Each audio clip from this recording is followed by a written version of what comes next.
Hi, எல்லாருக்கும் வணக்கம். வறட்டு இருமலால் நீங்கள் ரொம்ப கஷ்டப்பட்டுட்டு இருக்கீங்க அப்படின்னா 10 உலர் திராட்சையை எடுத்து நல்லா மென்று சாறு த்ரோட்டில் அதாவது தொண்டையில் நல்லா படுற மாதிரி நல்லா மென்று சாப்பிடுங்க. அடுத்த 10 நிமிஷத்துலேயே வறட்டு இருமல் சரியாகிறத நீங்களே பார்ப்பீங்க.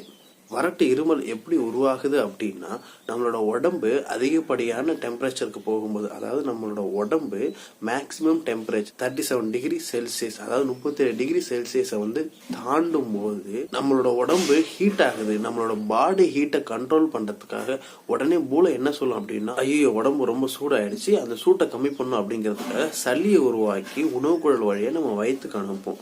உருவாக்குற சளி அதிகப்படியா உருவாகிறதால என்ன ஆகும் அப்படின்னா, அது மூச்சு குழல் உள்ளேயும் போயிடும். சளியை உருவாக்கி ஸ்டமக்குக்கு அனுப்பும். அந்த சளி கம்மியா வந்துச்சுன்னா டைரக்டா ஸ்டமக்கு போயிடும். அதிகப்படியான சளி வரதால உணவு குழல்ல மட்டும் போகாம மூச்சு குழல்லையும் போயிடும். அந்த மூச்சு குழல்ல போற சளிய வெளியே தள்ளதான் இருமல் வரும். Like this. அதாவது நம்ம இரும்பும் போது என்ன ஆகும் அப்படின்னா, மூச்சுக்குள்ள இருக்க சளி வெளியே தள்ளிடும். லங்ஸுக்குள்ள சளி போயிட்டு பெரிய பிரச்சனை ஆயிடும். சரியா?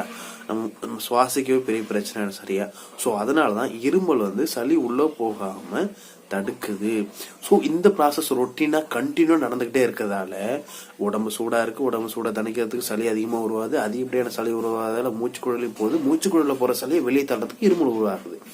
நம்ம என்ன பண்றோம் அப்படின்னா, சளி அதிகமா இருக்கு, இருமல் அதிகமா இருக்கு, அதுக்கு டேப்லெட் போட்டுட்டு இன்னும் சரியாகலன்னு முடிச்சிட்டு இருக்கோம். பட் பிரச்சனை எங்க அப்படின்னா, உடம்பு ஹீட்டா இருக்கு.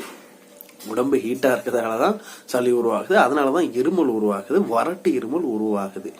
ஸோ வறட்டு இருமல் வந்துச்சு அப்படின்னா உலர் திராட்சை எடுத்து சாப்பிட்டீங்க அப்படின்னா ஒரு பர்மனன்ட் சொல்யூஷன் கண்டிப்பா கிடைக்கும். பாடி டெம்பரேச்சர் பேலன்ஸா இருக்கும்.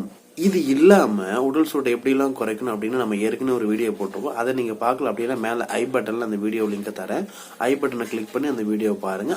கீழே டிஸ்கிரிப்ஷன்லயும் வீடியோ லிங்க் தரேன்.